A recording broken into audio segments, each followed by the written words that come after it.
Hello, everyone. Now we're going to get into the meat of the law component of the course. And what I suggest you do is go on to eLearn, pull up the slides under lecture guide, and put that on your screen. And then, if you don't mind looking at my bobblehead, then you can do the split screen thing. Or if you find my bobbing head annoying, then you can just have the slide there and listen to my voice in the background.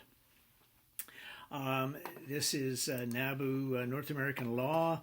The first thing I have to do is look at slide number 2 and mention to you all that although my slides are quite detailed, they are not considered to be notes for the course. You're actually required to take notes and fill in the blanks. The problem with the slides is I cannot put everything on there that I want to. So that was the first thing. The second thing is, of course, because I am a lawyer and I have been practicing up until December 31st, 2018, some of the things I say in class or some of the questions that I may respond to may take on the appearance of legal advice. And so this warning is in there. And it says, neither this material nor the lectures or comments made by your instructor in class are intended to be legal advice for specific legal problems. Students with legal problems are advised to consult legal counsel. Now, that's not to say that if you have a legal question, you should not ask it. If it's something that pertains to the course materials, yes, do it in class. With that warning as background protection for the Capilano University and myself. But the more real life situations we bring into the classroom, the better this course will be. But the other thing is, if you want to talk to me by email about a specific legal problem you have, I won't necessarily answer you, all right? Because if it's corporate commercial, yes, perhaps. If it's wills and estates, yes, perhaps. I'll give you some general advice and send you to see legal counsel if I think there's a serious need.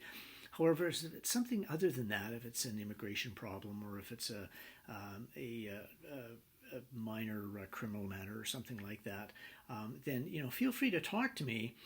What I will do is probably refer you to a colleague of mine and we have an arrangement, some of the other lawyers and I, that if they have an intellectual property question, they could have their client call me and I'll talk to them and give them some general indication of whether it's something serious that they need to consult legal counsel or whether this is something that they can attend to themselves.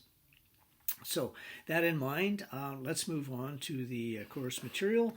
The next slide relates to the class with Grace Kim and I. So if you're in the class with Ella Masali, then ignore this slide. But what it basically says is there's a memo that you're going to do for me, and I keep pointing at the screen, so pardon me because I see my lecture guide in front of me. The memo that you prepare for me is also the same topic that you'll be doing a substantial business report for Grace. So you will be provided a business topic and you'll do specific legal research on that topic. Then you'll provide a return memo to my alter ego, Will Argue, because the way the assignment is set up, I am the Will Argue, who is the senior partner in a law firm. Our client has asked for advice, and I go to you and say, give me a memo outlining what I should be saying to the client. So that's the memo that you write for me, Peter Olden, the instructor of the course, but you address it to Will Argue. And then you also use that particular topic to do a business report, a research topic that has been assigned, and you hand that into Grace Kim. All right, but for the meat of the course, we go to slide 3, which just says North American law. But then I put up a diagram showing North America. And the reason that I did that is because when we say North American law, this is a misnomer. There is no such thing as North American law. There's all sorts of law-like regimes covering the area called North America. And there may be some similarity between them, or they may be actually quite different. So Canada will have specific laws, the United States will have specific laws, Mexico will have specific laws, Latin America has specific laws, Greenland, which is considered to be part of North America, but falls under the ownership of a European country, has a different law regime. And then there are some laws which cover all of North America. There's the NAFTA, which has now been changed. The name has been changed to satisfy President Trump, who suggests that this is a new and better and credible deal, although not very much significantly changed. But anyway, they've changed the name. That covers doesn't cover all of North America. It covers Canada, United States, and Mexico. Then there's some United Nations conventions which apply to all of North America, and we'll get into those. One, for example, is the convention. Let's pop over to the slide number 4. There's the North American Free Trade Agreement. There's the Convention on the International Sale of Goods. There's a convention on the recognition and enforcement of arbitral awards. Those specific ones we're going to talk about. There's others that apply. For example, the International Convention on the Carriage of Goods by Air, but we don't get into that very much. And then the International Carriage of Goods by Sea covers all countries in the world, which would mean it would cover North America. But let's look at North America itself. We're going to ignore Greenland for the time being and Latin America, and we're going to concentrate on Canada, the US, and Mexico. Canada is a common law jurisdiction, or is thought of as a totally common law jurisdiction, which means they follow common law as opposed to civil law or Islamic law. And yet not all of Canada is common law. Quebec, for example, has civil law. Pardon me, I suffer from allergies, and this is the spring season, so I'm afraid I'm going to cough every once in a while. But bear with me. All of Canada is common law for public law matters. 9 provinces and 3 territories, common law, and then Quebec follows civil law for private law matters. Then we come to the United States. The United States broke away from England, but kept the common law system. At that time, there were 13 colonies, and they all had common law. But then, as the country expanded and they took over other areas, they bought Louisiana from the French. Well, when Louisiana was a French colony, it had civil law like France. And so civil law applies at the state level in the United States, whereas the federal government and most of the other states follow common law. Then you look at California. Well, you understand that Mexico had a tremendous,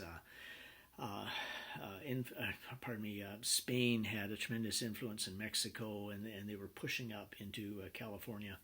And then the Mexicans got rid of the Spaniards. And then the United States, California became part of the United States. Well, there's a heavy influence of civil law in the laws of California.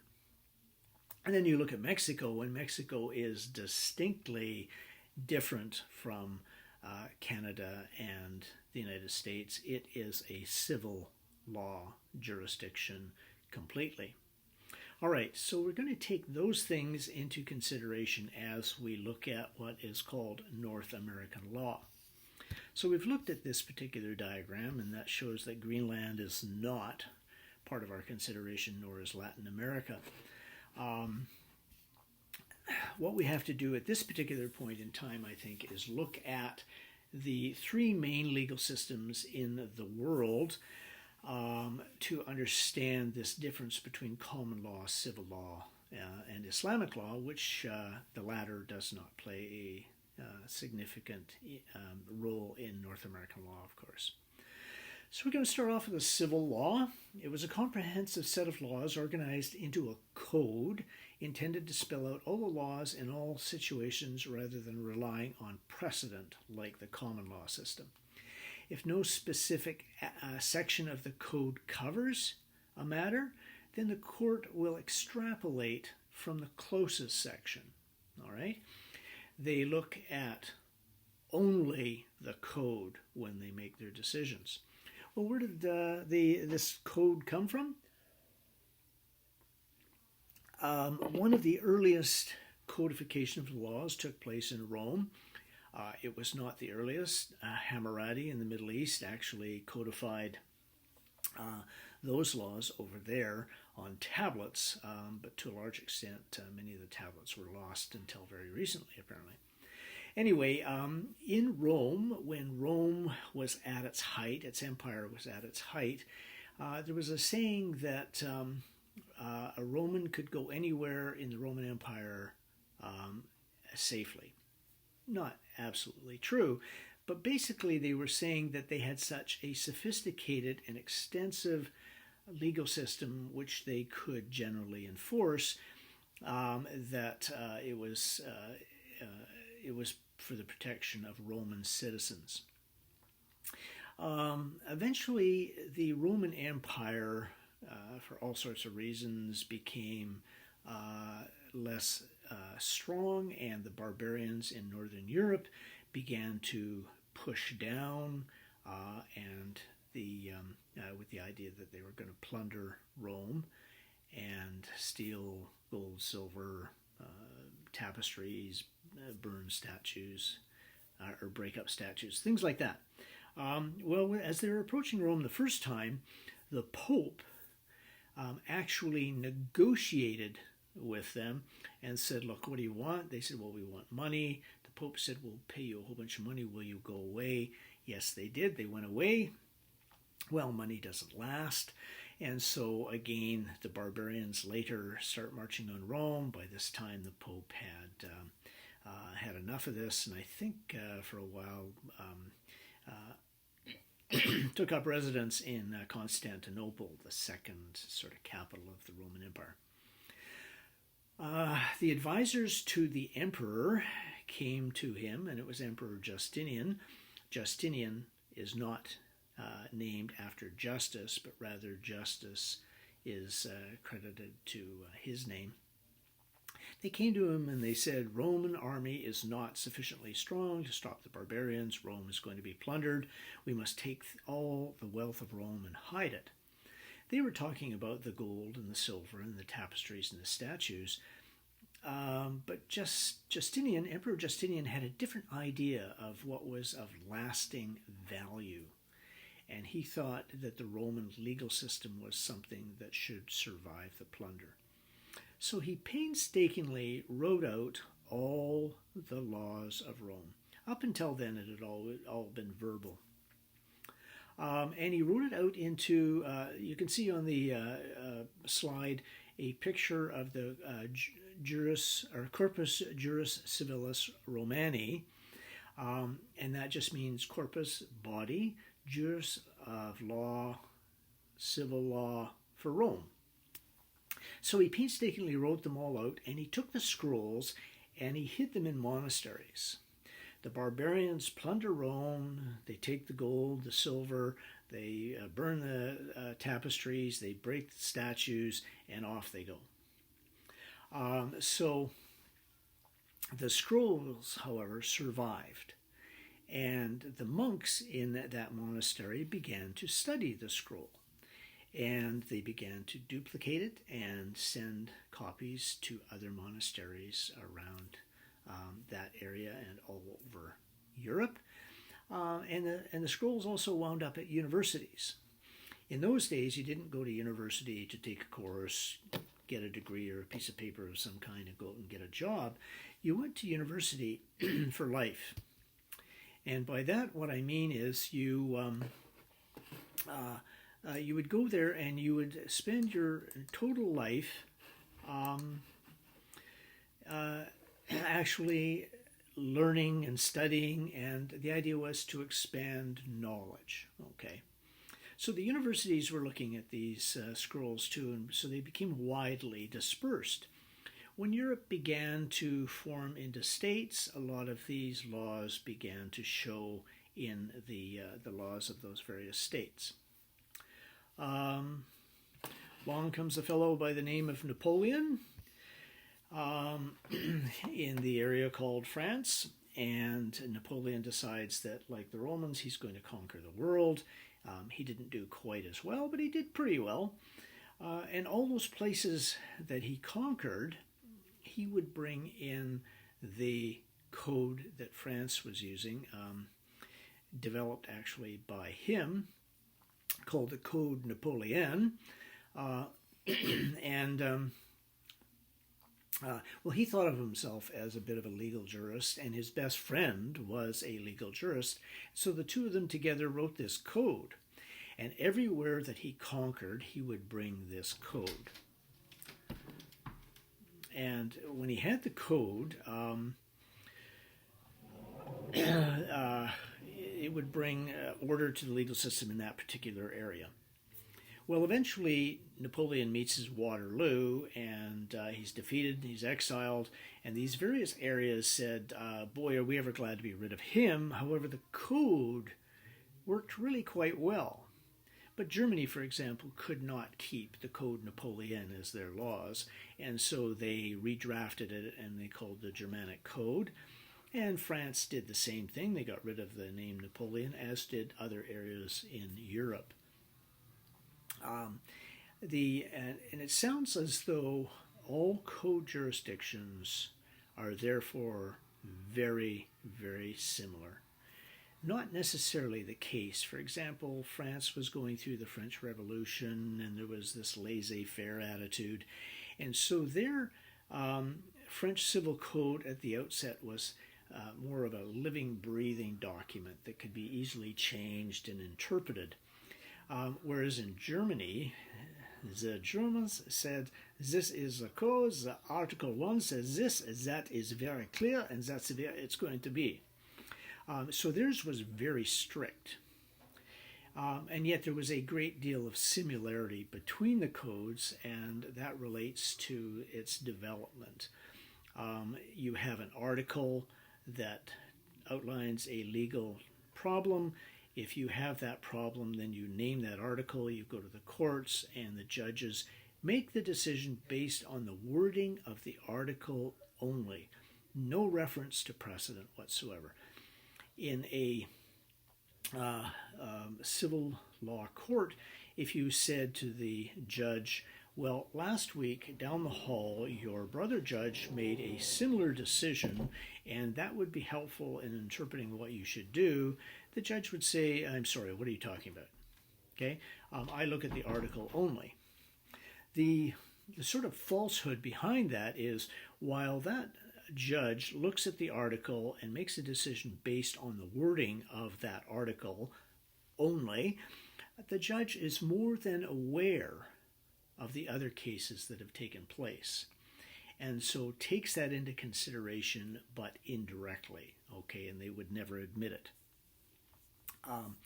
When I did an article that I've posted to eLearn for this course on the convergence of the various legal systems in the world, I had an opportunity to talk to a Supreme Court judge of the state of Jalisco in Mexico, and he was very kind, gave me lots of time, and was happy to talk to me about it. And I asked him about precedent, and he was very adamant that precedent did not have a role in their system.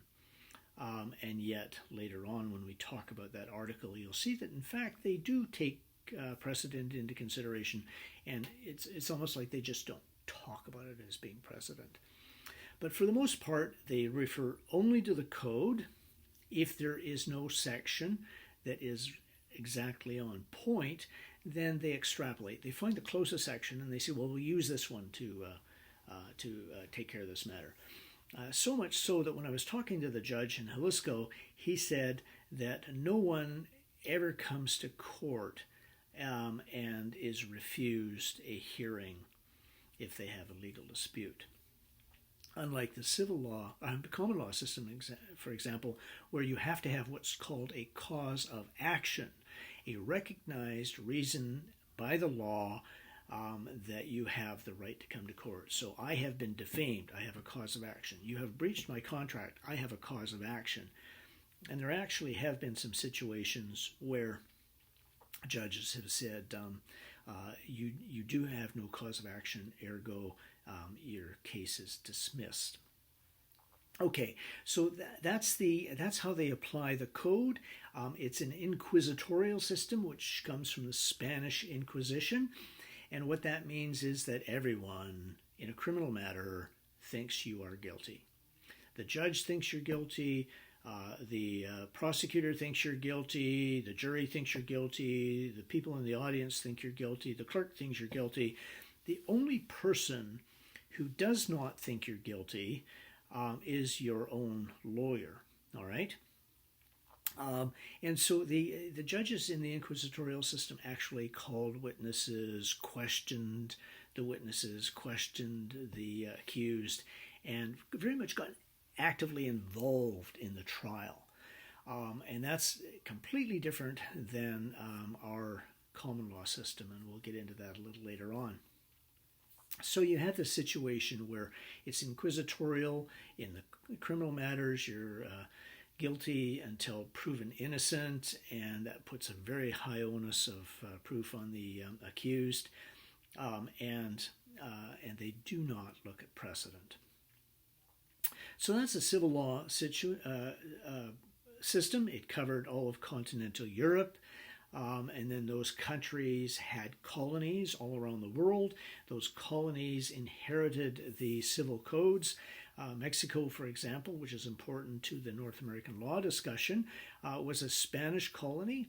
They got rid of the Spaniards, and they said, okay, glad to be rid of them, but the code works really well, and so they basically just took whiteout, if they had whiteout way back then, and they got rid of Spanish civil code, and they called it the Mexican civil code.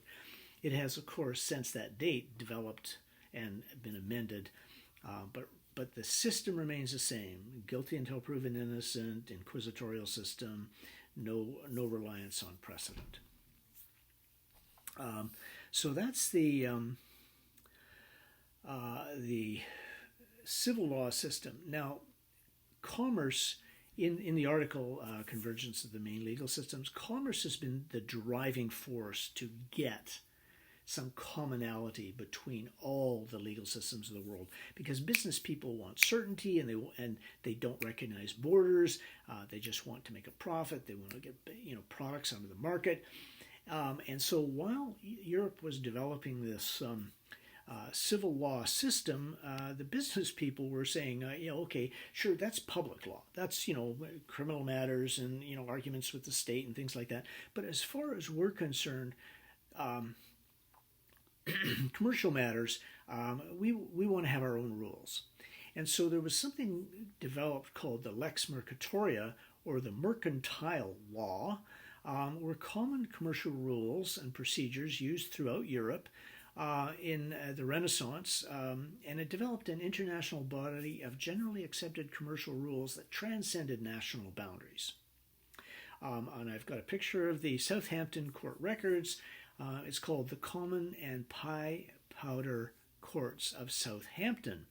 Pie powder. There's this interesting facet that they created their own courts, okay, to solve commercial disputes, because they couldn't wait for the implementation of rules by the governments, because the governments were concerned with other matters. And these became known as the courts of dusty feet. Why? Because business people were traveling, and the roads are dusty, and they had these courts, and they would come into court, and they weren't in robes, and they weren't, formally attired, and the courts were quite informal. And so they became known as the common and pie powder. Pie powder is the English mispronunciation of the French dusty feet thing. So this Lex Mercatoria covered all of continental Europe and actually covered England, the area there that had not yet necessarily been fully defined as the United Kingdom. It was England and Wales and Scotland and that sort of thing. So you have this formal legal system of civil law, and then underneath it, percolating, is this commercial law called Lex Mercatoria. Enough said about the civil law system. Now let's talk about the Islamic law system, and we'll do this relatively quickly because, again, it doesn't have a tremendous bearing on North American law, but it's one of the three main legal systems in the world. There are other systems, of course. Israel has the Judean system. They follow the Torah, and they have their own laws. Africa, many countries now that have broken away from their colonial rulers have developed tribal laws with some influence from civil and common law, but for the most part, completely different tribal law. Insignificant for us, so we're not going to delve into that, but we have to take a quick look at Muslim law or Islamic law. It's called the Sharia, and it's derived from the Quran, Sunnah, the decisions and sayings of the Prophet Muhammad, the writings of Islamic scholars, and the consensus of the legal community. Now, initially, I didn't have a lot of experience with Islamic law, but I was teaching the international trade law course, and we had to get into that, obviously, international trade law. And so I apologized to my students as I was teaching, and I said, I only know what I've read in the textbook. And one of my students, a young lady, put up her hand. She said, well, Mr. Holden, I'll provide you a copy of the Quran. And I said, thank you, but I don't know that language. And she said, no, this is an English version, and pardon me, it's considered to be the best and most honest translation. I'm going to take a break. I've got to get a glass of water. Oh, because my throat has just choked up. All right, I'm back, and I'm sorry about that break. I suffer bad allergies from pollen, and I'm allergic to grass. And of course, the spring is terrible, and that's the start of the summer term. It's a good thing that we're under the stay-at-home order, because if I was out and about and I was coughing and sneezing, they'd grab me and put me in quarantine for sure. Anyway, I have some water here, and I'll take sips, and I do have a cough candy, and if it gets really bad again, I'll have to put a cough candy in my mouth, which I don't like doing because I do teach presentation skills, and when the presentation when the person is presenting, the last thing you want to do is be sucking on a cough candy or chewing gum or something like that, because that's marks off. So you'll have to take marks off my presentation skills. Anyway, I was saying the Sharia is derived of those four elements. The first, the Quran. The young lady in my class said, she would lend me this copy of the Quran. And so I took it and I was reading it. And at the same time, another student in my class said, I know an Islamic scholar in Victoria, and he would be pleased to come over and talk to the class. And I said, I'm sorry, we don't have any funding for that. And this person said, no, this person will go anywhere, anytime, and talk to anyone to explain what Islamic law is about, because the world is learning supposedly what Islamic law is about by listening to President George W. Bush in the States, and he thought that was dangerous. Anyway, we arranged to bring him over, and I was reading the Quran, and I was reading it and trying to get through it. I found it extremely interesting, but very difficult to read, because the Quran was written at a time when most people could not read or write. And so it was basically designed to be memorized. If you heard it often enough, you would memorize it. And so it actually has choruses, like a song. And every once in a while you'd see all this repetition of the chorus material and you sort of get, what's going on? But in English, it doesn't have the melodious sound to it that it does in its original language. So anyway, I struggled with that, and I was just about finished the book when the Islamic scholar burst into my office, and he said, "Hello, I'm so-and-so. How are you?" And I said, "Fine, thank you." And he said, "Are you a Muslim?"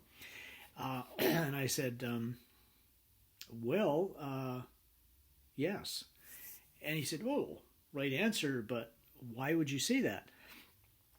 And he said, "Well," I said, "Well, I'm reading the Quran, and the God in the Quran, Allah, is the same God as the God in the Bible. And you have you have Moses in the Bible, and you have Moses in the Quran, and Moses gets the 10 Commandments in the Bible, and you have Moses getting the 10 Commandments in the Quran, and Moses talks to the burning bush in the Bible, and he talks to the burning bush in the Quran, which was God in disguise."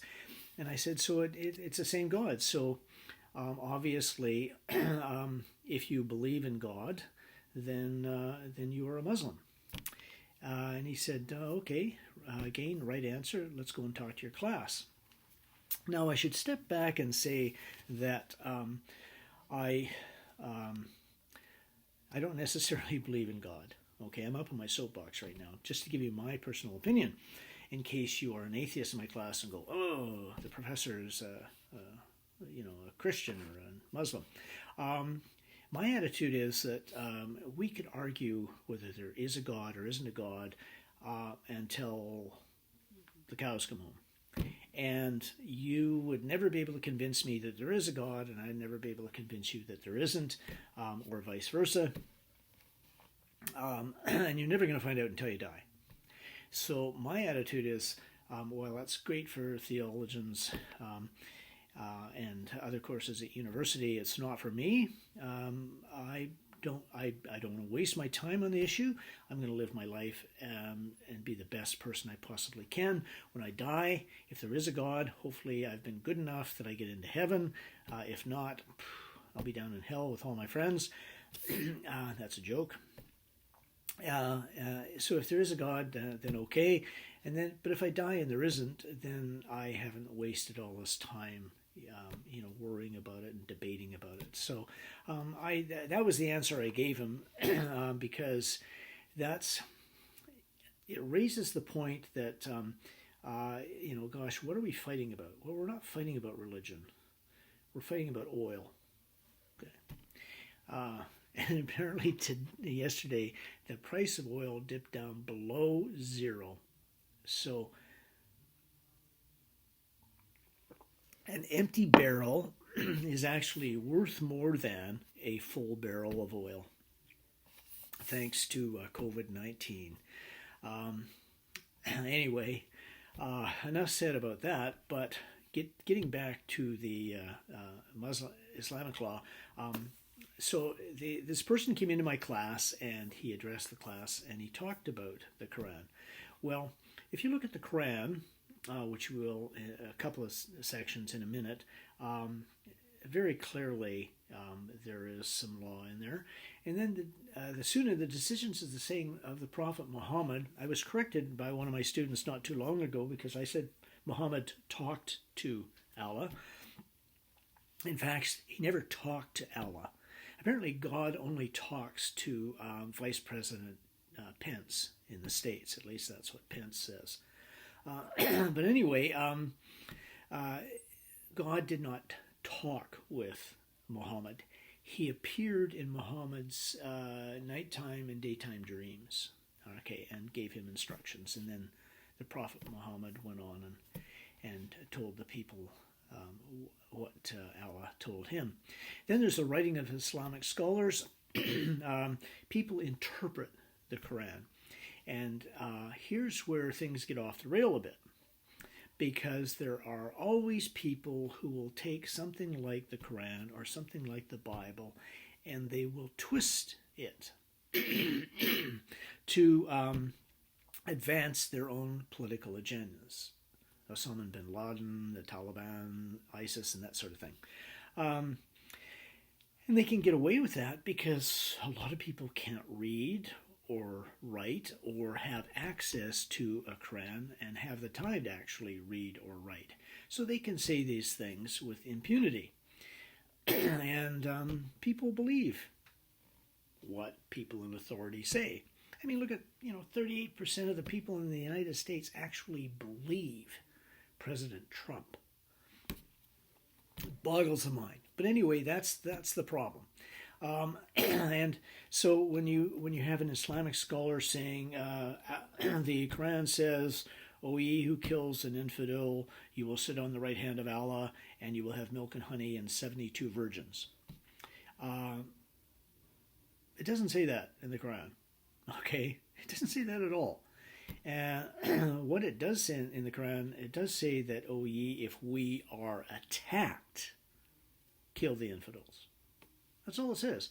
Well, pardon me, but, anybody that's attacked will attempt to kill the infidel. So that's not outrageous. But the Islamic scholars, some of them twist it to say that. And they have to make it a religious argument. Otherwise, are you going to strap a bomb to yourself and run into a building and explode and kill people over the price of oil? No, but you'll do it for religious fervor. Anyway, that's the writings of the Islamic scholars. Most of them are interpreting, trying to interpret the Quran just like we have people trying to interpret the Bible. So that brings us to the fourth category, consensus of the legal community. You have to remember that the area in the Middle East was, there were a lot of French colonies there. The French had a huge influence there. And so consequently, when those people got rid of the French, they said, "Hey, glad to be rid of the French." But a lot of the French civil code worked really quite well. Well, they couldn't keep the French civil code, so they kept aspects of it that helped particularly the procedural matters in their legal system. Okay, so those are the four elements that make up the Islamic law. Let's take a look at one of the sections, two of the sections in the Quran, and this is a translation not from the book that I was reading because it's, I didn't want to type it all out, so I got it offline, and there's one thing I want to address, one little change. Anyway, it says, "O ye who believe, when you contract for a debt for a fixed time, write it down. Let a scribe write it down between you with fairness." That sounds like law to me, very specific law. And it says, "And call from among your men 2 witnesses." Well, we have people sign contracts, and they sign, and someone witnesses their signature, and the other party signs, and someone witnesses their signature. 2 witnesses. Very similar. Where it goes off the rails a bit, as earlier mentioned, it said, "Then if 2 men not be available, then 1 man and 2 women will do," which means it takes 2 women to equal a man. When the Islamic scholar was talking to my class, I brought up this particular section, and he talked about it, and then one of the female students said, "Well, why is it necessary to have 2 women to equal 1 man?" And he basically said, "Well, Allah decided that." And the person said, "What? What do you mean?" He said, "Well, there's Allah that's, created the world and created man, created women." And he goes, "Okay, somebody's got to be in charge. Man, woman, man, woman, man, woman. The men." Okay? And you can understand where that was going to go with my class. They began arguing, and I totally lost control. But the class came to an end, and I said, "Okay, class dismissed." And I went back to my office, and they stayed for quite a while arguing. Okay, so you have these two witnesses, and it ends, section 282 ends with saying, and the witnesses may not refuse when they are summoned to court to be a witness. The next paragraph, more law, it says if you are on a journey and you cannot find a scribe, you can take security into your possession. That's called a possessory lien in the common law. It means somebody comes up and says, can I borrow your car? I've got an emergency, and you say, well, you have to give me your something that I can hold on to make sure that you bring the car back. It's called a possessory lien. Okay, one other section in another part of the Quran says, "O ye who believe, fulfill your undertakings." This was at the time relating to family relations. If you're married, fulfill your marriage requirements. But it has, over the history, been interpreted to mean if you contract, maintain your contracts. And there was a international court case involving Texaco's plant in Libya that was confiscated by Gaddafi, and there was an international court case when they looked at common law, civil law, and Islamic law to say whether Gaddafi actually had to pay Texaco for it. And they quoted a maximum from Islamic law that says you should enforce your contracts. Well, that's enough said about Islamic law, with the exception that I should point out there's only one jurisdiction in the world that enforces Islamic law purely, and everybody goes, "Oh, Iraq." No, Iran. No, in fact, it is Saudi Arabia, which is strange when you think about the United States' closest ally, in the fight against Islamic rebels, is the one state that follows Islamic law to the letter. Civil law covers more area of the world. Islamic law covers more people of the world. When we get into common law, which is the next topic, we should remember that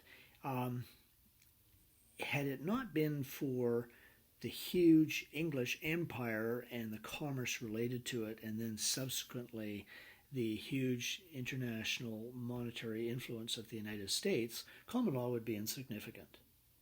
Fewer people, and after the collapse of the Commonwealth, the English Commonwealth, less area of the world is and less people in the world are covered by common law. But because of the financial influence, common law has a tremendous influence in the world. All right, common law. Common law is, Canada and the United States, with the exception of Quebec and Louisiana, and some influences of civil law in California. And it's the interpretation of law on a given subject is influenced by previous court decisions. If there's no specific precedent or statute, the common law requires a court to make a decision that will create new law. And we'll get into that, and I'll give it an example. Stare decisis is the Latin term to stand by previous decisions, or to stand by that has already been decided. I do talk about the Magna Carta, one of my favorite topics. Okay, so England somehow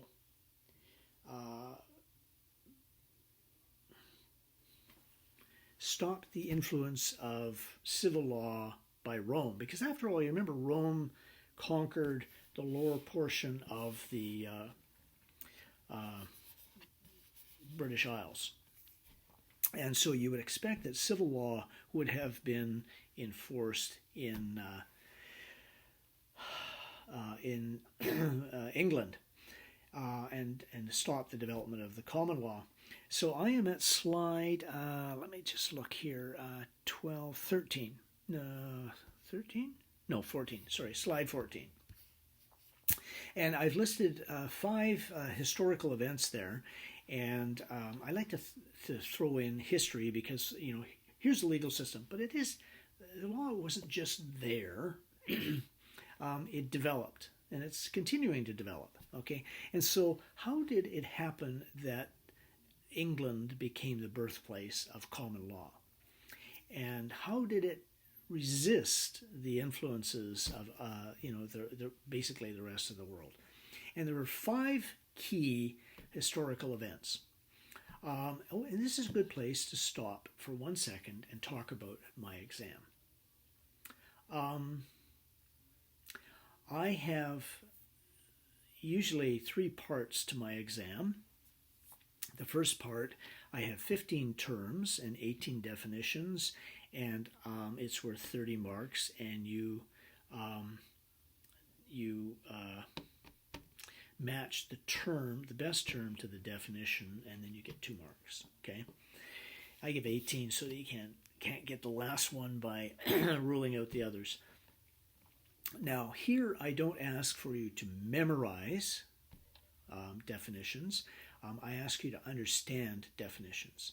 So for example, false imprisonment is a tort, and the legal definition is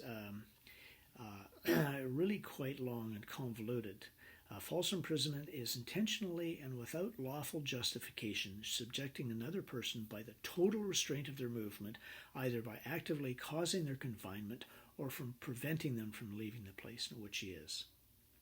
Whew. Okay, break that down. Intentional unlawful confinement. Okay, so I give you the definition, and then on the exam, I'm not going to put in 2 definitions, one that says intentional confinement and then another one that says unlawful confinement, and then give you a third that says intentional and unlawful confinement. I'm not going to do that, okay, because I want you to understand the concept, and so I'll put on something like intentional unlawful confinement, and if you had enough time, you could probably sit there and figure out the answers by the process of elimination. You don't have that much time in the exam. Okay, so, and it will be open book exams. Oh, I can look it up.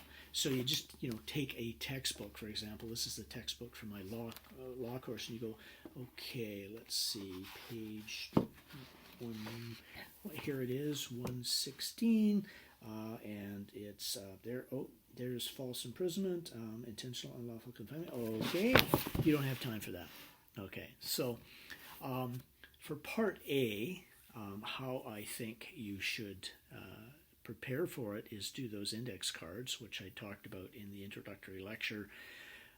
When I talked about the thing I posted to Moodle on how to pass this course, and I'm going to have to go back and make sure I covered that in the lecture. If not, then I'll stick in another little lecture. So the idea is you do the index cards, you put the term on one side and the definition on the other, and you practice, okay, and then you'll be able to recognize it quickly and get on to the next part of the exam. The next part of the exam, I generally give you a number of choices, okay, and it's worth 30 marks, and I give you 5 questions, one question worth 10 marks, and then you get to choose 4 of 8. Okay, so you have some choice, and then you can choose 4, and you answer the Part B exam question. Well, I'm as lazy as any other professor. I'm not going to work for hours to try to figure out a perfect 5-mark question. I'm going to take something like the 5 historical events that allowed for the development of and the continuation of the common law system. All right, and then you would just go through these and you would explain them in some brevity. So what are those 5? As I mentioned, the Roman Empire was expanding and expanding and expanding and expanding. And they were very clever about it, because they would go in and they would conquer an area. There wasn't a country, but they would go in and they'd conquer an area. And then they would immediately do 3 things. They would instill the civil code, Justinian code, to bring order, okay, legal order to that area, which was something they didn't have before. And then they would also improve the economy as quickly as possible. So the people would say, well, I really didn't like being defeated by the Romans, but I'm actually better off. And then the third thing they did was they looked at all the soldiers that had been defeated but not killed. They could represent a real problem, uprisings and things. So they would go to those soldiers and they would say, why don't you join the Roman army? You're now unemployed, you have no income. Join the Roman army, we got nice uniforms, we have good wages, and you travel and see the world. Okay? Sounds like a U.S. Marine enlistment advertisement. Anyway, and they would become part of the Roman army. This solved two problems. It meant that they were now part of the system and less likely to rebel. And number two, Rome can only fight so many battles before they run out of Romans. Okay. Anyway, by the time Rome conquered the lower part of the British Isles, the only Roman in that whole army that was there was the leader, the governor. The rest were all made up of barbarians. So the governor had a problem. They had these upstart Brits that were very, very, they're all warriors and fighting amongst themselves before the Romans got there. And so he thought, how am I going to instill the Roman law there when the whole army that's going to be enforcing Roman law are actually made up of barbarians like the people we just conquered? So he decided to let these people keep their own laws and had pushed the armies north. And so the emperor gave the governor the right to build a wall between what's now England and Scotland to keep the barbarians out. This was called Hadrian's Wall, and it was built in 122 AD. And then England kept its laws. And then the common law developed. And I'll come back to the development of the common law in a minute, but I wanted to deal with these first.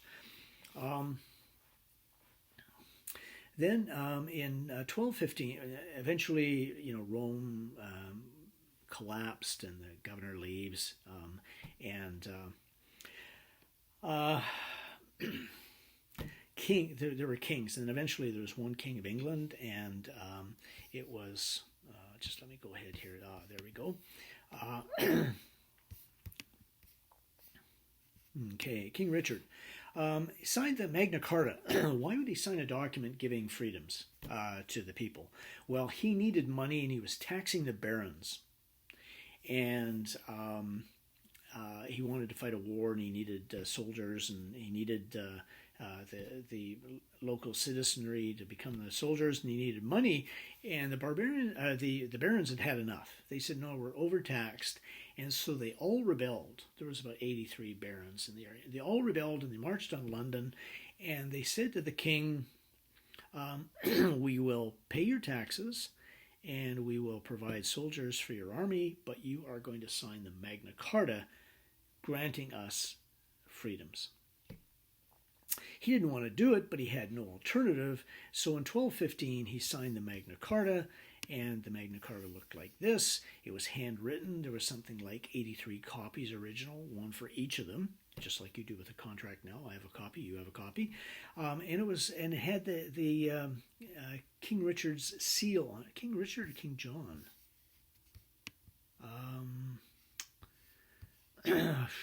Anyway, the king at the time, I think it was King John, signed the Magna Carta and didn't like doing it. But he signed under his seal, and that was his seal. It was a little lead disc that was impressed with his family crest, and it was attached by a ribbon to the Magna Carta. I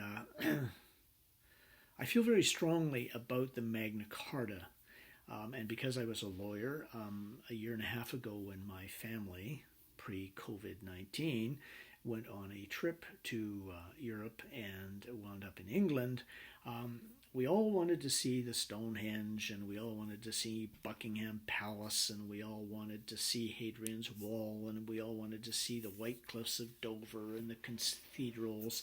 But I wanted to see the Magna Carta, okay? And so we made a special trip to the Salisbury Cathedral, where they have one of only 3 remaining originals of the Magna Carta. And quite frankly, because I know about its legal significance to the common law system and the rule of law, which is incredibly important for the protection of our people, I almost got a tear in my eye looking at it. And my 2 daughters thought it was really quite funny that I was so emotional about it. Anyway, I looked at the Magna Carta and I took these pictures, and I talk about the rule of law because it's incredibly important. And the rule of law is under attack in the United States by a president who just the other day said, "I am omnipotent. I have total authority. I am the king." He wants to be a king. He wants to be an emperor. And he wants to do away with the rule of law, and keeps being upset when he can't do it. But he has been chipping away at the rule of law now for 3.5 years, and the rule of law will not survive if he is reelected for another 4-year term. It's that simple. And you think of a common law jurisdiction based on the rule of law, and you just cannot imagine a situation where it could be taken away by a dictator. Pardon me, but then you had, civil law in Germany, and it was taken away by a dictator, Hitler. And so these things can happen, and I don't think it is beyond the realm of possibility. And so I'm very big on the rule of law. I'm very big on involvement in our political systems and in our legal systems in order to protect our civil liberties. All right, back to the table on slide 14. The signing of the Magna Carta, actually, Hadrian's Wall and the situation of the Roman Empire made it impossible for Rome to bring civil law to the British Isles. The Magna Carta was the start of our system of courts and justice and the development of the rule of law. The next challenge to the rule of law, which was now in place, occurred in 1588 with the Spanish Armada. Spain and England was having a fight. Spain's civil law, England's common law. Spain decided that they were going to send up the Spanish Armada, which was a huge fleet of very strong, well-armed sailing vessels, and they were going to destroy the English fleet and then allow for the Spanish army to take over England. Well, Queen Elizabeth I was in desperate straits. There was a rogue by the name of Francis Drake, who was basically a pirate and had a fleet of ships, but was plundering other countries and bringing the wealth back to England, and so England put up with him. All right. Well, Queen Elizabeth went to Sir Francis Drake, who became Sir Francis Drake, because after this was over, he was knighted, went to Captain Francis Drake and said, "Will you take your fleet and what we have is the English fleet and defend England against the Spanish Armada?" Well, the English fleet, there were more of them, more ships, but the Spaniards were better ships, better armored, with more cannon. And so it didn't look like it was going to be a fair fight, and the odds were in favor of Spain. But technology came to the rescue. The country with the most advanced technology has the advantage in a war. Sir Francis Drake knew something about science. Whoa, science. He listened to the science, just like Trump doesn't listen to the science. Okay. Anyway, Sir Francis Drake listened to the science, and he said, or he knew that if you fired a cannonball, it would hit the water and bounce because of the surface tension of the water. Not only that, but the cannonball would remain hot. So he could shoot hit the water and have it bounce farther than if you just shot at somebody. As the fleets came towards each other, the English fleet began to shoot, boom, and began decimating the Spanish Armada before the Spaniards could get into range. And they had no idea what was happening. So Francis Drake almost destroys their fleet. He's not satisfied with destroying his fleet, so he sails in behind it, and he's going to cut off their retreat, and he's going to sink every Spanish ship. The Spaniards, in desperation, sailed up the North Sea because they were going to sail up around the British Isles and go back to Spain. The fleet got caught in 2 storms off the coast of Scotland, and the large number of the crew and most of the officers got ashore. And they were hidden by the Scottish, who did not like the English. Okay, and 2 things. Number 1 is Francis Drake becomes Sir Francis Drake because he's knighted by Queen Elizabeth for saving England, and that allows the continuation of the common law, development of the common law, but it also caused the development of civil law in Scotland, because the Spaniards, of course, come from a civil law jurisdiction, and so they brought that information to Scotland, okay, who didn't like the British, so they developed the civil code. All right, so that's the Spanish Armada.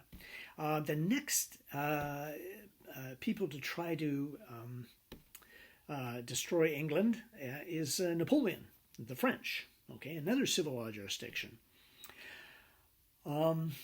Napoleon had lost most of the French fleet in an earlier debacle when the British destroyed it off Alexandria, close to Egypt.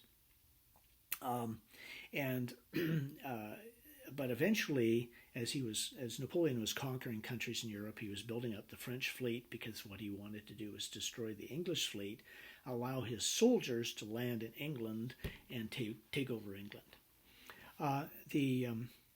The problem with that was when he decided to send out his fleet, he met a fellow by the name of Admiral Nelson. The name escaped me for a second. Admiral Nelson, who was the admiral of the British fleet, and he was probably the best naval strategist in history. He, at that point, had already lost an arm, he'd already lost an eye in battles, and I believe he had some problem with his legs, okay? But he managed to man the British fleet and destroy the French fleet. He died in the process in 1805, but he prevented the French from ever landing in England, okay? So England remains common law. And eventually, as we mentioned, Napoleon met his Waterloo, which is the Battle of Waterloo, in which a British general, Brock, I believe, Wellington defeated Napoleon. All right. The next event was in 1938, from 1938 to 1943, and gosh, this is the Second World War. Germany had conquered, or at least scooped up, most of Europe. He was a dictator, and his next target was England, and what he was going to do was use the German Luftwaffe, which was their air force, to decimate England, and then the army could go across the English Channel and invade England. It was the Battle of Britain. The British were incredibly ferocious in defending their homeland with the Spitfire, which was a very, very, very good fighter plane. They didn't have as many as they wanted, so they had to use the Hurricane, which was less maneuverable. But it was better than the Messerschmitt, the German plane. And so the Battle of Britain, there were British pilots, there were Canadian pilots, some American pilots, Polish pilots, that all went in, and many, many of them lost their lives. but they decimated the Luftwaffe, and England took control of the skies. The English fleet was stronger than the German fleet, and so Germany could not invade England, and we know the outcome. So those 5 historical events allowed for civil law not to get into England, allowed for the development of the English system and the maintenance of the legal system. So what is the system? Well, the rule of law is a legal principle that the law should govern a nation as opposed to being governed by the decisions of an individual government by individual government officials. It primarily refers to the influence and authority of law within society, particularly as a constraint upon behavior, including the behavior of government officials. Okay, so the rule of law constrains President Trump in the United States, and so he has to attack it in order to take full control of the country. All right, and he's chipping away at it, but hopefully things will work out down there. Okay, so we now have the rule of law in England, and it came from the Magna Carta. The Magna Carta was signed in 1215, and King John didn't like it, and so he got the Pope to do what was called a papal bull or a papal bulletin to cancel the Magna Carta. So why is it so significant? Well, it was redrafted and taking out some clauses that everybody agreed shouldn't be in there.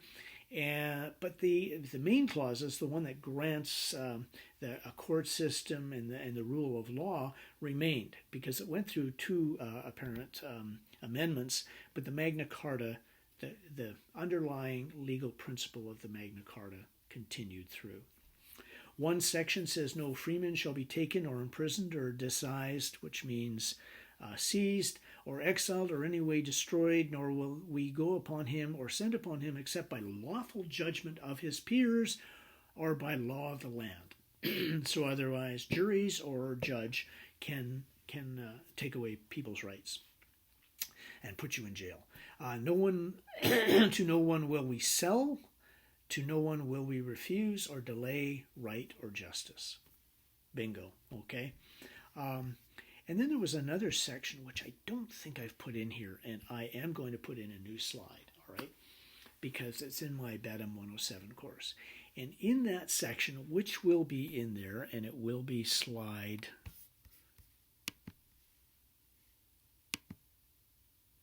19, there's a section that says that they're going to start sending out judges on to various parts of the land, accompanied by some knights who will then enforce the law, and they'll begin having court sessions instead of, the only way you could get justice in England was to appeal to the king. Well, you had to be rich or whatever to actually have access to the king, and so most people didn't have justice. So that will be slide 19, and I just realized that it's not there. All right, so let's talk about the development of the common law. When Rome said, okay, when the Roman governor said you can keep your own laws, the laws at that time were absolutely brutal. So public law, which is the government on one side and an individual on the other, so you're charged with a crime. There was trial by ordeal and there was trial by fire. Trial by fire meant that they would heat up a poker red hot and they would put it in the accused's hands, and he would have to walk 30 paces without dropping it. If you dropped it, you were guilty. If you made it to 30 paces and then you dropped it and you had blisters, you were guilty. Okay, so what's the odds of ever being acquitted? Minute, all right? Trial by ordeal, they would tie people up and they would throw them into the water. And if they sank, they were innocent. If they floated, they were guilty. I often wondered how long you had to stay down before you were considered to be innocent. So that was brutal. That was the public law. Okay, the law with the government on one side and people on the other. What about you and I? when we have a contract and you breach the contract. So I'm going to sell you some of my pigs, and I give you the pigs, and you don't pay me. Well, I take you to court, right? No, there were no courts, all right? So what I would have to do is challenge you to hand-to-hand combat, okay? I'll see you on the field tomorrow morning, and we will fight to the death. To enforce your contract? Yowzers. Anyway, what I do to demonstrate how this developed is in class I would pick on a student that was really quite big and burly but sitting down. And I would say, okay, you and I have this contract and you don't pay me for the pigs. So I say, I'll fight you in a duel to the death. And then I ask the student to stand up. And of course he stands up and he's way bigger than me and way younger than me. Well, that would happen, okay? I'm a farmer and I was in the army, and so I've got a sword in the shed somewhere with the hoe and the plow and the shovel. And I challenge my neighbor because he won't pay me. I have to fight him, right?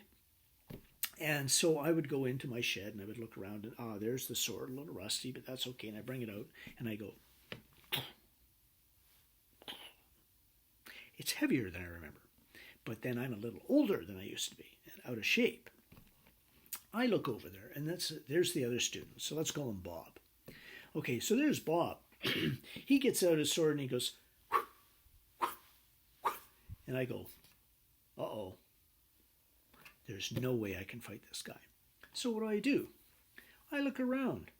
Hey, Abdul, if I give you some silver, will you fight Bob? And Abdul is a knight. Now, Bob was in the army, but he was just one of the foot soldiers, okay, one of the grunts, one of the, what they used to call cannon fodder, okay. But the knight is trained. He's like, the Navy SEALs or in Britain, the SAS. And they're trained. And so Abdul says, sure. Bob looks over and he goes, whoa, I could have beaten Peter really easily, but I don't think I can beat Abdul. So what's Bob do? He looks around and he goes, hey, Farzad, you're a knight. Stand up. Yeah, you're a little thinner. Abdul's a little broader in the shoulders, but you're probably more agile. If I give you some silver, will you fight Abdul for me? And Farzad says, sure. And the next thing you know, the next morning, I'm standing beside Bob on the side of the field, and we're watching these two knights do battle to the death to resolve our contractual dispute. Okay? And what happened, more often than not, Abdul's, bigger, Farzad's, a little more agile, and so Abdul goes, gets Farzad right there. Farzad, as he's going down, goes, and gets Abdul here. Farzad dies, okay? All right, Bob, I win. You owe me the money for my pigs. Bob pays me. Abdul, injured, goes to the hospital, right? There are no hospitals. He will go to a monk who will, lie him down and do some incantations and put on some, special herbs and maybe some moss, and then he'll take a red hot poker and he'll cauterize the wound, and a few days later, Abdul dies of internal bleeding or gangrene or something. But we've solved our problem. We've solved our contractual dispute. The trouble is the king has lost two knights. And this actually happened. I can remember when I was a little boy, there was a TV program called Ivanhoe. Ivanhoe! He was a knight in this shining armor. It was just absolutely beautiful. It glistened in the sun. And he rode around England championing the rights of the people. Knights were unemployed. If there wasn't a war, the king didn't pay them. So they had to make money. And so they weren't riding around, protecting the rights of the people. They were hired guns. they did hand-to-hand combat because that's the only way they could make money. So anyway, the king finally says, okay, I want to fight a war. I need taxes. And he taxes the barons too heavily. And he says, call my knights. And 3 guys show up. Where's everybody else? Well, they're all dead, right? Because, they've... anyway, I'm making an oversimplification, but that's what happened. And so the king knew that he had to make a change. The development of the common law was under Henry II to a large extent because he started formalizing the sections of the Magna Carta. But it made for a different scenario, right? Because, Bob doesn't pay me for the pigs. I go, okay, Bob, I'll see you in court. Now, Bob's got a problem. He's bigger and he's stronger than I am, but that's not going to help him. I can out-talk Bob. Bob goes, well, I'm going to lose because I can't talk too good. And if you didn't catch that, that's grammatically incorrect. Anyway, so what's Bob do? Well, Bob goes and hires somebody to talk for him. Now I've got a problem. Okay, I can out-talk Bob, but I cannot out-talk this learned person that he's hired. So what do? I go out and I hire a learned person to talk for me. We go to court, we sit there, and these 2 people stand up and they argue our cases. They take on the role of the knights, okay? So whereas the civil law system is an inquisitorial system where the judge gets involved in the trial, in common law, the judge is an impartial, unbiased observer and watches the 2 speakers do verbal battle, okay? And then, one would win and one would lose. Who were the people hired? Well, obviously they have to be well educated and very good at speaking. So obviously someone from the church, right? No, the church, there was a separation of church and state, so they would not do it. So who was the next group of really well-educated, well-spoken people who knew a lot about commerce? Wine merchants. Wine merchants were well educated, they spoke many languages, they were aware of contractual arrangements, and they were aware of travel and contract and business, right? So they were asked more often than not to be the people to speak on behalf of other people in court, because a lot of them had already done it in the Lex Mercatoria, the common and pied powder courts. Well, so they're asked to do that. Now, think about it. The wine merchant can take a sack of gold and try to get from England to France to buy wine without being robbed. And then when they're there, they try to get the wine back to England without being robbed. Or they can pay to be talked. I mean, that's a great gig, right? They pay to talk. And so a lot of them began doing it on a relatively full-time basis. And they became advocates, and they eventually became lawyers, all right? When judges were sent out to resolve disputes, the king didn't stop and say, okay, we need judges, so we need courtrooms and court clerks, and we need lawyers, and if we're going to have lawyers, then we need legal assistants, and so we better have universities where they get law degrees. No, okay, they just sent out the judges, and then the rest developed over time. So interestingly enough, lawyers become people's knights in shining armor. Okay, and I'm kind of serious, but it's funny and meant as a joke. Anyway, that was the development of the legal system in England. How are we doing? That's about 50 minutes, so I should probably. Let me look at my next slide here. Yeah, okay, I've got one more slide, and then we get into what's called the Canadian legal system. So let me deal with the development of the role of precedent. So you have these people that are arguing cases before a judge, and the winner would then say, quite often to the judge, wow, what a great decision. Could you please write it down? And so the judge would write out the decision, and he would keep a copy, and he would give a copy to the participants. That person that was arguing that court case would have a subsequent court case where, gosh, it was about the sale of cattle, not pigs, but the person wasn't paid. And they would say, okay, this previous decision is very similar to the one that's at bar now. And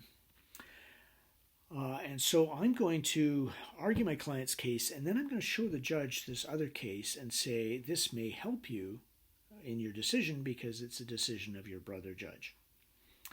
And the judges began to say, oh yes, I feel constrained to follow that precedent. And bingo, stare decisis is born. Okay, so we now have these people bringing cases forward. And this can become quite complicated, and there's really 5 things that judges can do. And, 5, potential Part B exam question. So they can apply a case, they can follow a case, they can consider a case, they can distinguish a case, and sometimes they can overrule cases. What does that mean? Well, I sue a fellow, Graham, over a breach of contract in British Columbia. And my lawyer goes out and finds a BC Supreme Court case, and I should mention Supreme Court is just the Court of First Instance. Okay, it's not the Supreme Court of Canada. It's the BC Supreme Court. And it's very, very helpful to my clients, or to my position. Graham's lawyer goes out and he finds an Alberta Court of Appeal decision.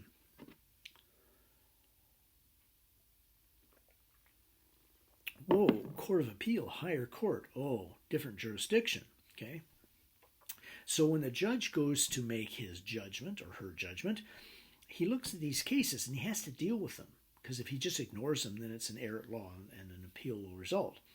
So he has to decide whether the BC case or the Alberta case should be the ruling cases, right? Well, the judge may decide that the BC case is more applicable. So what the judge is going to do is he's going to apply that case and come to a judgment. All right? But let's say he says, well, the Court of Appeal decision is not only a higher court, 3 judges instead of 1, but it seems to deal with the law better. So he wants to apply the Alberta case. Well, you cannot apply the laws of another jurisdiction. That would be like charging someone for murder in Canada and applying the criminal code of Texas so you could put them to death. No, you can't do that.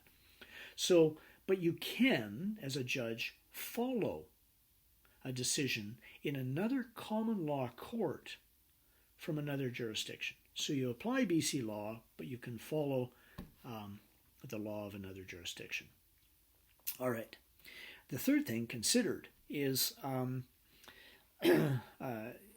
you consider that the BC case and the Alberta Court of Appeal case are helpful but not determinative. In other words, neither of them give you the answer, but they guide you towards an answer. So you consider the cases and then you come to your own decision and you create new judge-made law. The fourth thing is distinguished. So let's say the judge decides that they're going to follow the Alberta Court of Appeal decision. He or she cannot then ignore the BC decision. Okay, let's not deal with that because, it doesn't help me. No, the judge actually has to distinguish it, explain why it doesn't apply. I had a court case one time where I wanted to introduce some survey evidence. It was called a directional survey. You got 2 axes and you have a whole bunch of dots about what happened. The dots don't make a straight line, but they do go in this direction. Okay, so the line you go through and the dots are around them. It's called a directional survey. The survey had been conducted by the defendant. Okay, I want to introduce it. I'm acting for the plaintiff.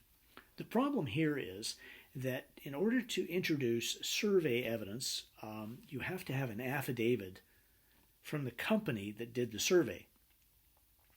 Well, I could not go to the defendant and say, okay, I want to use your survey to beat you up. So could you please get your company that did the survey for you to give me an affidavit to allow me to introduce it? Okay, it's like they're going to say no, right? Anyway, I wanted to get this in, and so I did my legal research, and I found that there were 3 cases that all said that the you had to have this affidavit. And so I was going into court, and I brought those 3 cases, and I'm going to show them to the judge. And my client said, "Why are you doing that? These cases say you cannot do it. So you should ignore them, and just introduce the evidence." 2 problems with that. Number 1 is I'm an officer of the court, which means if I know about some law, I can't hide it or ignore it. Okay, or I can be disbarred. That's number 1. And number 2 is what happens in court if I ignored them, but the judge knows about them. And the judge says, "Mr. Holden, what about Smith versus Jones? What about Harold versus Donahue? What do I do?" At that point, say, "Oh, well, they weren't helpful, so I tried to ignore them." Or do I say, "Oh, I never heard of those before," and lie? Okay, I'm not going to do either of those things for my client. So I went forward and I said to my client, "I know about these cases. I'm going to have to get the judge to distinguish them." Okay.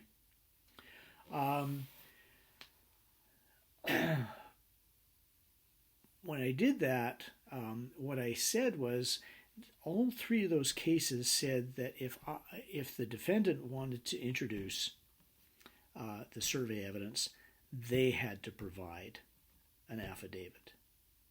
Okay.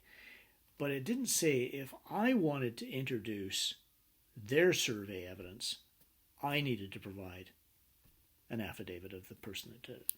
Okay, so I managed to distinguish those 3 cases and create some new law. Well, the judge created the new law, but I got him to do that.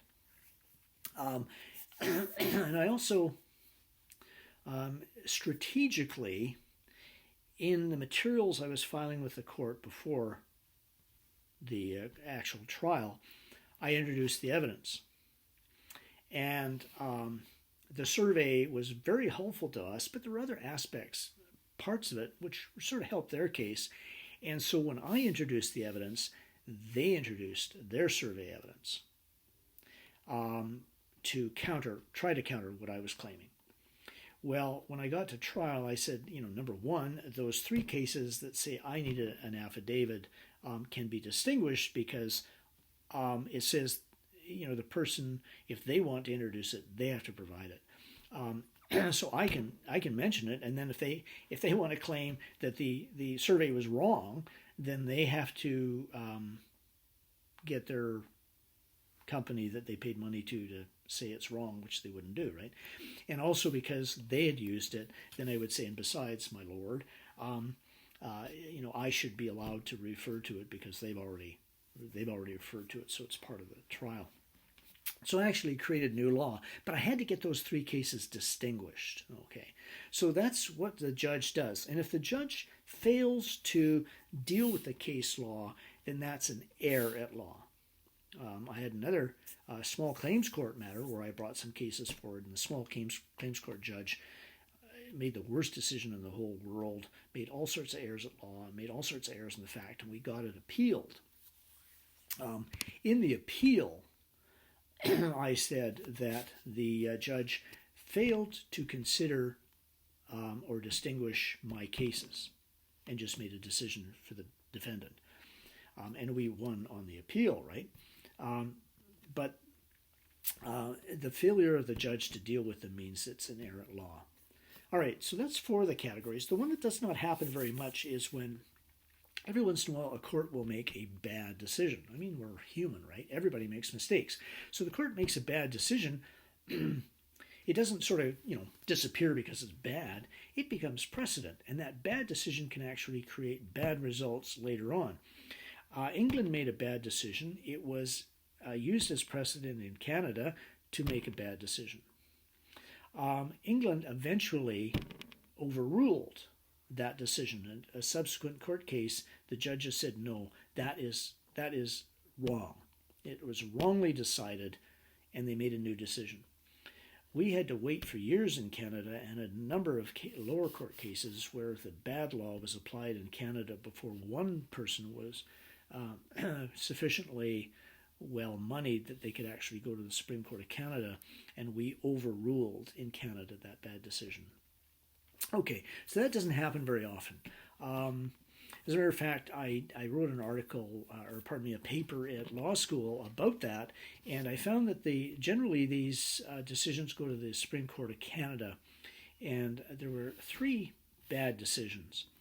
And I looked at when they were overruled, and in almost all 3 cases, all the judges that had been on the bench at that time had either retired or passed away. And so it was a little easier for the new Supreme Court of Canada judges to say the old guys were wrong than it was for the old guys. I say guys, meaning guys and men and women. The older judges, you have a hard time saying, "Oh, I was wrong." Okay, and they don't do it very often because it would cause chaos in the system. If you had a court case and it was overruled, and you had a court case and it was overruled, and you had a court case and it was overruled, and then that one was overruled again and that one was instilled, there wouldn't be any consistency or predictability in the system. So court cases can be overruled, but not very often. All right, now that finishes the what I call the first topic. They're not exactly chapters because they don't relate to a textbook, although I am going to talk to the publisher of my textbook for my BADM 107 law course, because it covers these materials in chapter 1, and I'll find out if I can have it posted to Moodle. I have to do that because it's covered by copyright. Now, using materials from other textbooks, you can use like one textbook in a textbook or one chapter in a textbook that has 35 chapters. They say that's not copyright infringements. That's used for business or for educational purposes. The problem is there's only a few chapters in that textbook, and they're long and they're substantially large, and so it might be construed as copyright. I will find out if the person that holds copyright. Now, I wrote it, but I had to assign copyright to a publisher in order to get it published, and so they hold copyright. And I'll see if I can put a chapter on eLearn about that. Okay, that's a sufficient amount of time for this particular lecture, and the next one we'll start looking at the Canadian legal system specifically, and again that chapter from that textbook would be helpful, so I'll try to get it online. Thank you very much.